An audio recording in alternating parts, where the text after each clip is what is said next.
What's up guys, welcome back to the channel. So in today's video, we're going to be getting into whether or not the EOS-R is worth getting in 2021. So thanks for joining, let's get into it.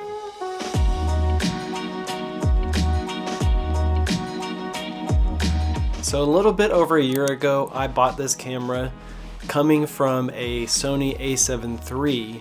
And the main reason was because I just really liked the Canon skin tones. And basically I was starting to do a lot more work involving people as opposed to real estate and product photography and stuff like that.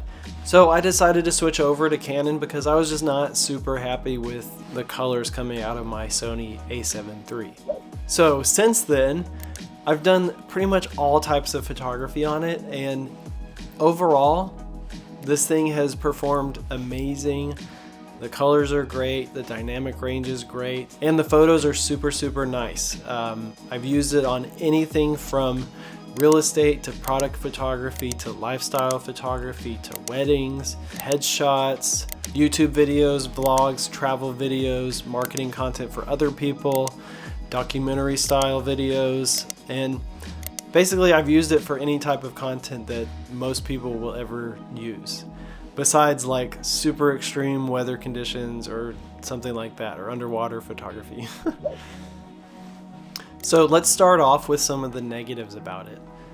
Basically, the biggest negative that I have on it is that it does not perform super well in low light compared to something like a Sony a7 III or a7S III or the new FX3.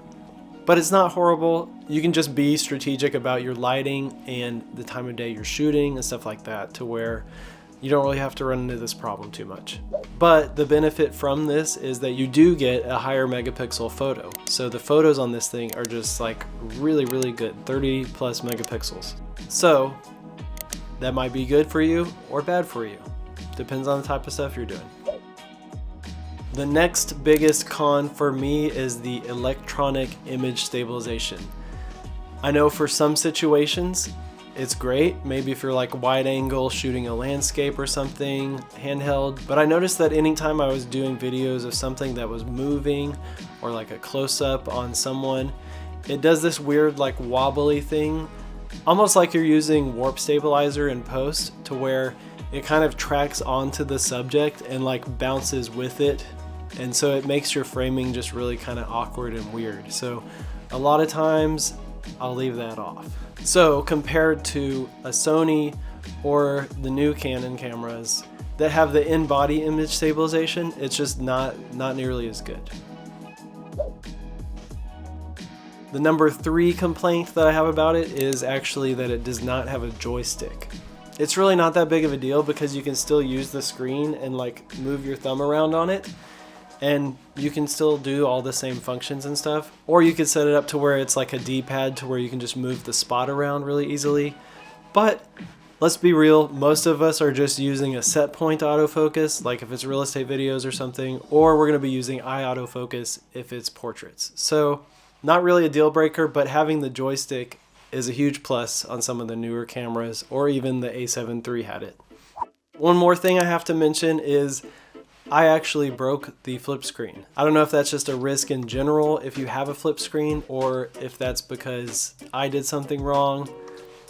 I don't know. But I had a warranty that I bought on Amazon and it covered it, so I actually just got it back and it's good as new. Brand new screen, ready to go. So if any of those are deal breakers for you, like maybe you're only a vlogger, you need to have really good clean images from super dark situations to super bright situations, might not be the best thing for you. If you're primarily doing video and you don't need those photo functions, then there's definitely better options out for you.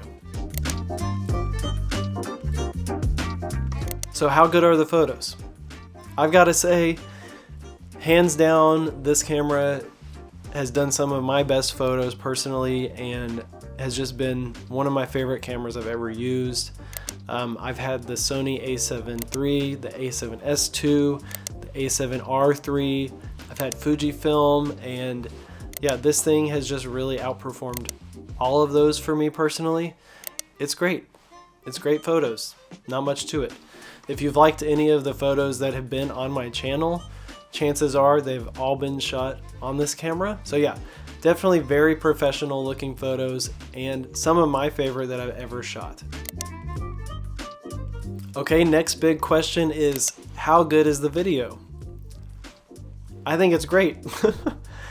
I think it's not going to be as good as like a cinema camera like I'm filming on right now, a C200, but it's really great. I've used it in combination with my C200 as like a B cam, and they both work really, really well together as a combo. And a lot of times I'll use about half and half of each in the final edit.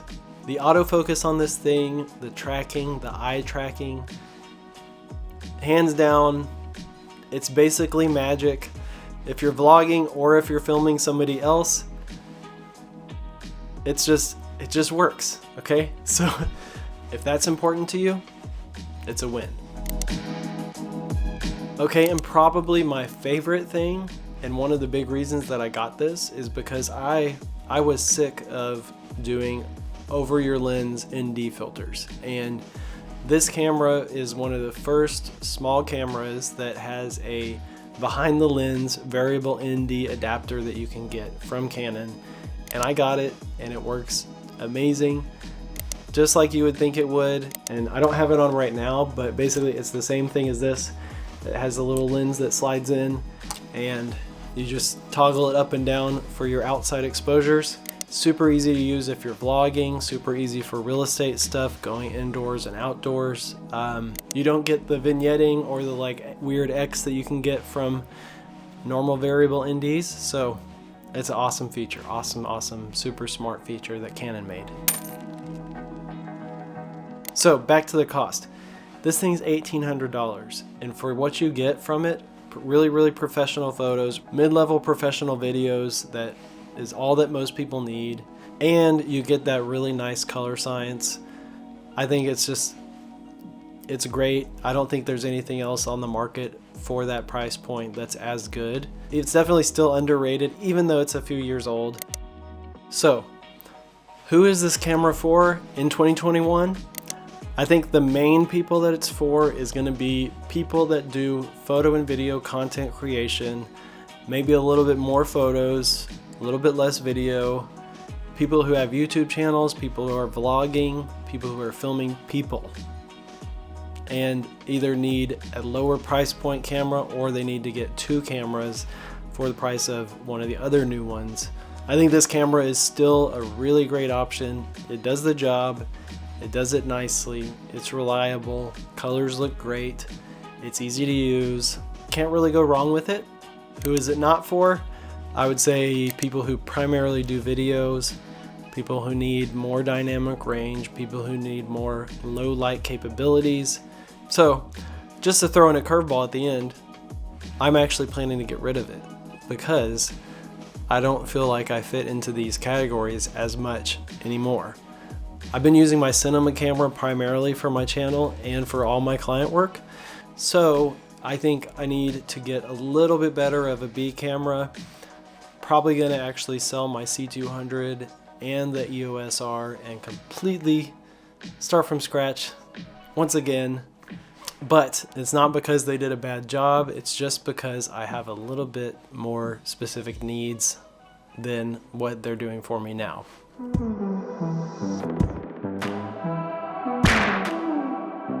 I know this review was about a year plus in the making, so you're welcome for putting it through the ringers for you guys and finding out all the flaws and all the good things about it. But I hope that was helpful. If you like stuff like this, make sure to subscribe to the channel because you don't want to miss out on future videos. And glad you were here. So thanks a lot. I'll see you guys in the next one. Peace.